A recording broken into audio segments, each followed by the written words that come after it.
So, ito po yung kuko ni sir. Noong May 9 siya pumunta dito. Ngayon ay, ano na ngayon? June 21. So, halos may isang buwan na. Mahigit. Napasobra yung balik mo. Or sadya lang ano. So, ito yung ilalagay ko na lang dyan sa taas ng video kung ano yung itsura ng kuko niya noon. Ngayon, ang laki na ng pagbabago. Kaya lang, syempre yung laman dito sa gilid, hindi na siya liliit. Pero, ganito na talaga to. Pero kamusta naman ngayon? Nag-okay-okay maganda na? na po ang kulay niya. Okay na siya. Oo, tsaka hindi na siya, ano, Hindi na rin siya nangingitim. Tapos, wala na rin yung yung amoy niya. Dati kasi meron. talagang Oo, kasi sa loob. So, si sir po ay from Pasig, no? Yes, From Pasig to Tansa, Cavite. So, ito hindi to pamamaga ha. Ito kasi yung dati niyang, dati. na nagkaroon na ng ano siya, nagkiloid na, kumbaga. Hindi na talaga to mawawala. Dahil lumaki yung laman niya dito. So, ganyan na talaga yan. Kahit gumaling, ganyan na talaga. So, ayan, i-follow up ko lang. Kasi parang hindi ko pinost yung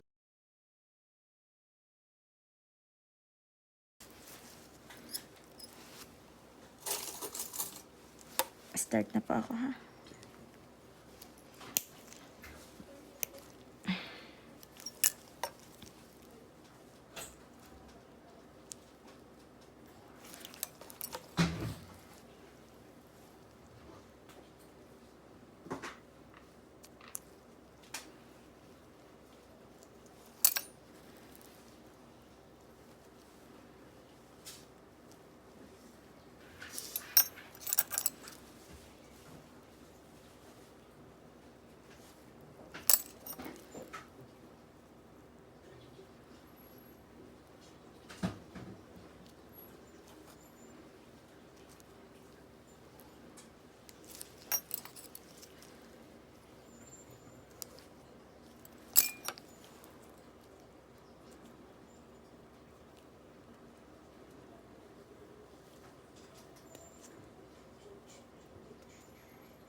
Madami naman sa'yo ngayon, dry skin. No?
Sir, may mga nakasiksik yan ang problema mo na pagka masakit pa rin to ha.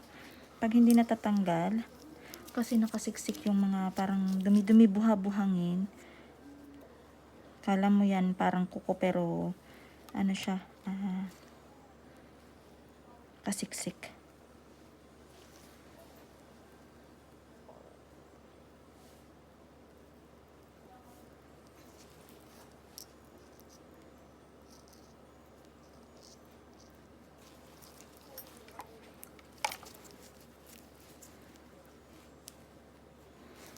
So, kinat ko siya, maliit pa. Ang liit pa din. So, maganda yung ano niya, ano. Hindi pa agad ganun ka bilis yung laki.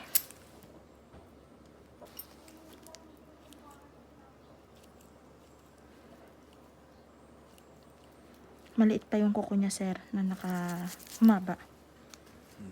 Pero okay yun, at least ano siya, naagapan.